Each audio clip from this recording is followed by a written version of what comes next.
Габрово се намира в географския център на България. Красивият старопланински град е разположен от двете страни на река Янтра. В миналото градът е бил известен като индустриален център. Днес, освен с индустрията, го свързваме с пословичното чувство за хумор и самоирония на габровци.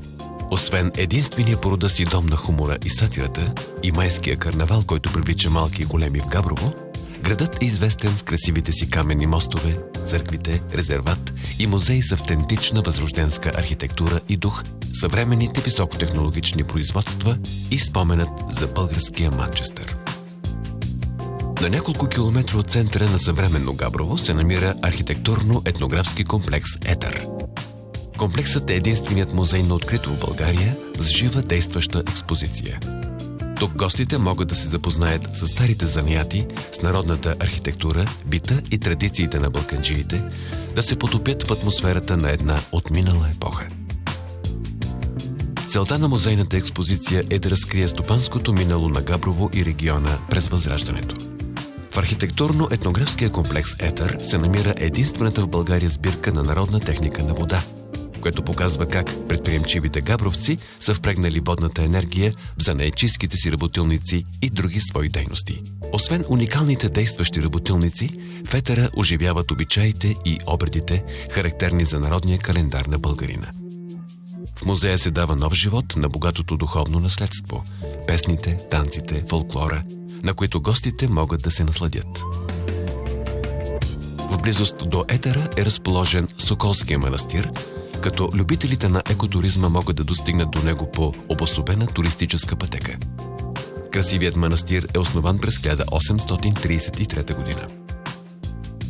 През годините на своето съществуване, светата обител е давала убежище на революционери и ранени войници, както и опора и вяра в доброто.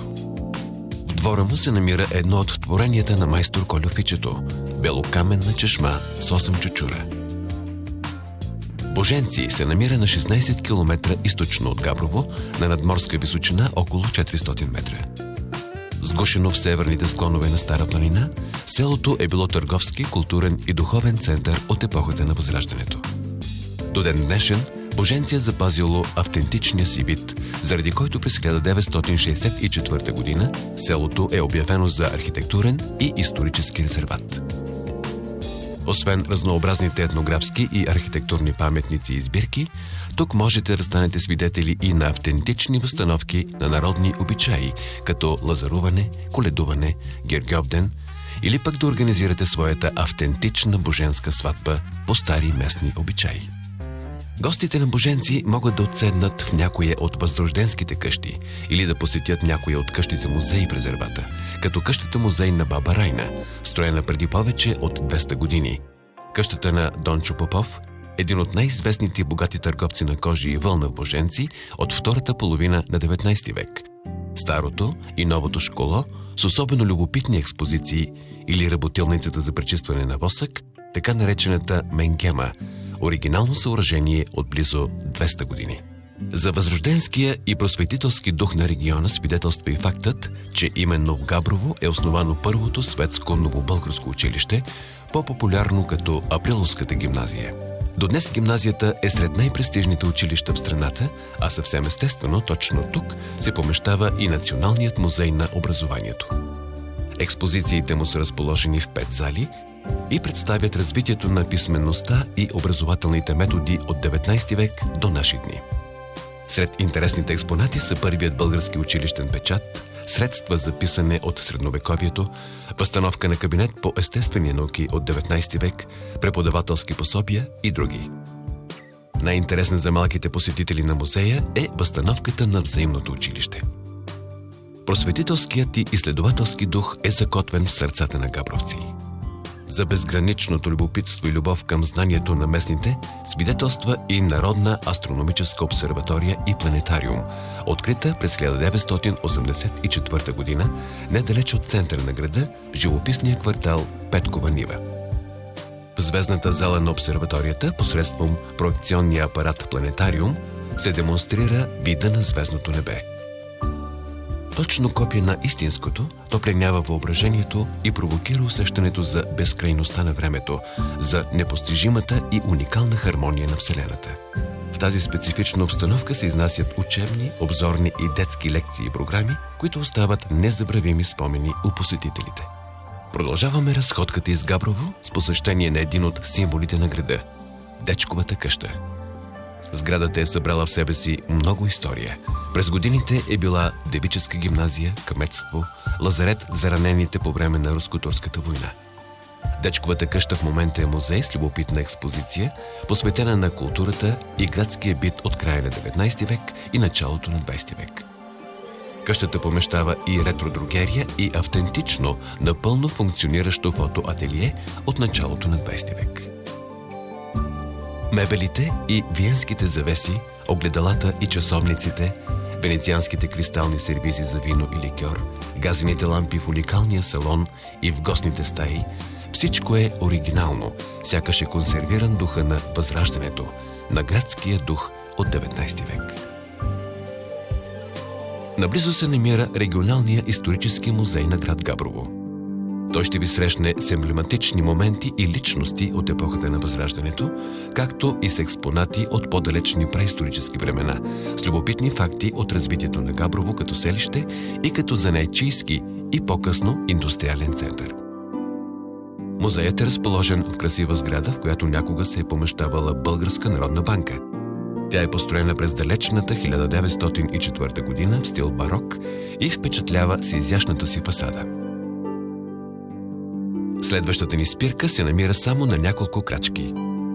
Интерактивният музей на индустрията е в непосредствена близост до регионалния исторически музей и ще ви потопи в историята на града и по-точно на индустриалното му развитие по един необичаен, модерен и иновативен начин. Интерактивният музей на индустрията е разположен в красива старинна сграда от 19 век и е най-новата туристическа атракция на града. Той е първи по рода си в България и на Балканите и е базиран на най-съвременни технологии. Интерактивният музей е новаторски, модерен и оригинален. Той представя индустриалното развитие на Габрово по достъпен и любопитен начин. Експозициите са разположени на няколко етажа и представят различни епохи от индустриалното развитие на града, зараждане на индустрията, социализъм и съвремие. Внушението се постига чрез анимация, статични декори и различни визуални ефекти. Усещането за пътуване назад във времето през различните епохи е завършено чрез прожекция на завладяващ 3D филм за Габрово. Освен с предприемчивия си дух и изобретателност, габровци са известни с още нещо – уникалното си чувство за хумор и способност да се самоиронизират. Неизбежна спирка от нашето пътуване с Габрово е отново единствен по рода си музей – дом на хумора и сатирата. Както габровци сами казват, на това място лесно се забравят всички неволи и проблеми. Тук можете да се снимате с Хитър Петър, да гледате хумористични изложби, да попаднете в габровския рай и ад, да се скриете зад карнавална маска, да се срещнете с извънземни от планетата Габрово, да видите кривата си физиономия в кривите огледала, да се запознаете с габровската котка, която сбъдва желание, и да ударите истински чанове, за да прогоните злите духове. Габрово е център на възрожденски дух и традиции, на предприемачество и индустриален възход, на смях и веселие, на културно и историческо наследство. Но освен метафорично, Габрово е в центъра и съвсем буквално. На 22 км югозападно от града, в местността Озана, се намира географският център на България.